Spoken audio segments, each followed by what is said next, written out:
Yeah, so, I mean, Rejection, we've moved venues now, by the way, so we're in a very cool hotel bar. There's so many fucking cool hotels in London. We can name drop it. I mean, it's just a nice place. Maybe a recommendation if you're in London, come to the Rosewood. Beautiful bar. Scarf One of the bar. nicest I've seen in London. Yeah. And you've got in Holborn, the area we're in, you've just got this line of different hotels. So you can just go to the bar, you don't have to stay in the hotel and you can have a drink. Although I must say, for a penicillin, this is one of the world's most expensive. Well, retailing at £25 now for a cocktail in London, but needs must, and it's got green on it for no reason. Cheers.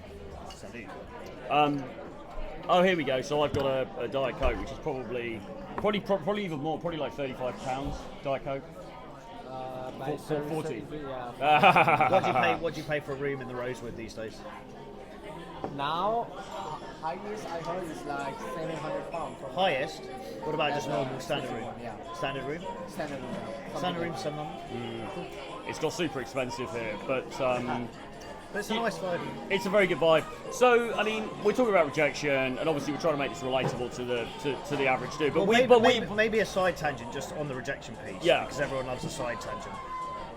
I used to do, when I was kind of a bit clueless doing day game, I used to live in London Bridge and I used to take my dates to the APPROACH, which is a big building owned by Arabs, 30-foot floor where the cocktails were at £12 a shot. I was in a suit. The purists would argue that created the wrong frame because it's the first date, I shouldn't be over-investing. And actually, it did kind of give birds the wrong impression because I set the bar at that standard and then I couldn't really drop beneath it. It didn't mean I didn't fuck them. It didn't affect the actual process of bang, but I wonder whether actually...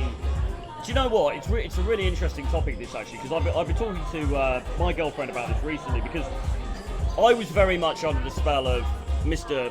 Torero, and his big thing, if you remember, was, and probably other people at the time, was go to inexpensive venues first, because don't lead with money. Don't lead with money and all of that kind of thing, and there is some logic in that. It makes sense.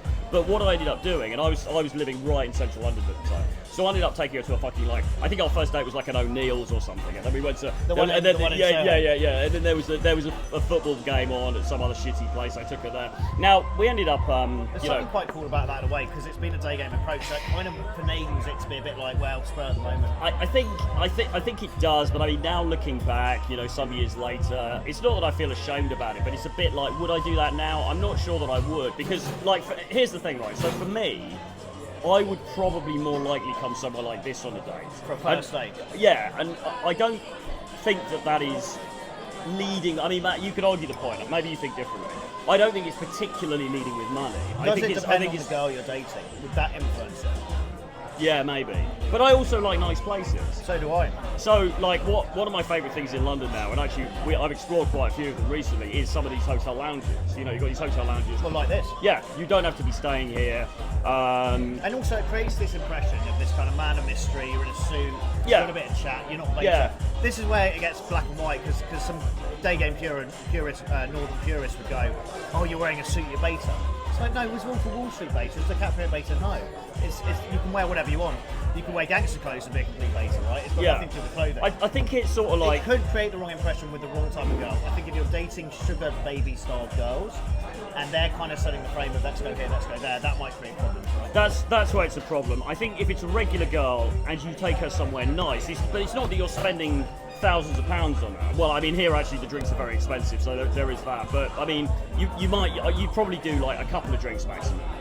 So maybe, the bar bill, say the bar bill comes to 60 quid, 70 quid. Okay, I mean, it's not nothing, but in the big scheme of things, it's not like you're trying to buy it, but you are trying to show you've got a bit of taste, you've got a bit of class. That's more my attitude to it now, I think. Now, again, people would disagree with that. I think where guys get into trouble is when girls start demanding it. I think that is a problem. And I did date a girl some years ago, and she would only meet me in Mayfair. And Where was she from? She was actually from Riga. High-end, classy. Classy. I was telling you a story about a girl that I dated, and she would only, and this is where it is a bit of a red flag, where they'll only meet you in certain places. If they're kind of flexible. Like for me personally, you should always be suggesting the date anyway.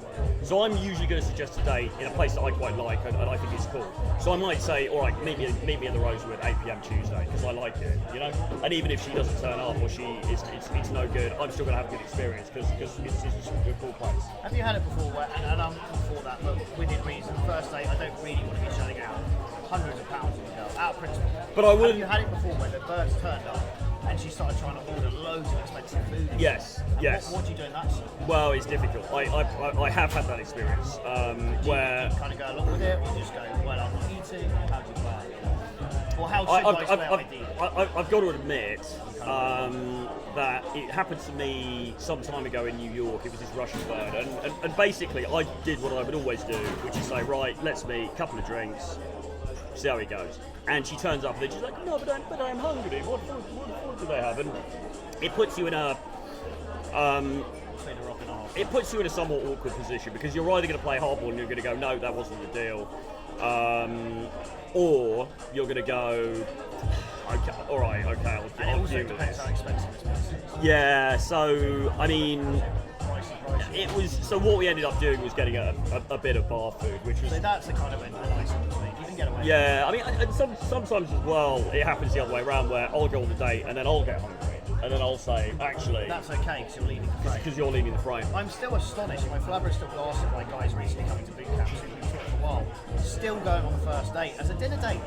I think dinner opposite the girl. Yeah. In a high-end restaurant, I'm like, what the fuck are you up So to? where- Nobody taught you nothing. Yeah. I mean, I always knew our teacher was lacklustre due to substance abuse, but it's clearly way worse than I previously anticipated. Well, I mean, so this is actually for a date. This is pretty good because we're sitting next to each other Side on by a side, dark corner. dark corner. A little And- bit of snacks, but just drink. Yeah, and also we could also look around, and people sometimes say, "What can I talk to girls about today?" Well, one of the things girls love is people watching. Well, I love and people watching. yeah, and I do too, and trying to figure guess out. the scenarios, like Yeah. who's fucking who wants to fuck who, Yeah, so- where's the hidden tension, Yeah, create so- all these plot narratives outside of yourself and Yeah. bring it into you. So if I'm with my girlfriend, I'll often say, "Oh, what about those two? Should you reckon sugar daddy? What do you reckon? What do you think's happening there? Blah blah blah."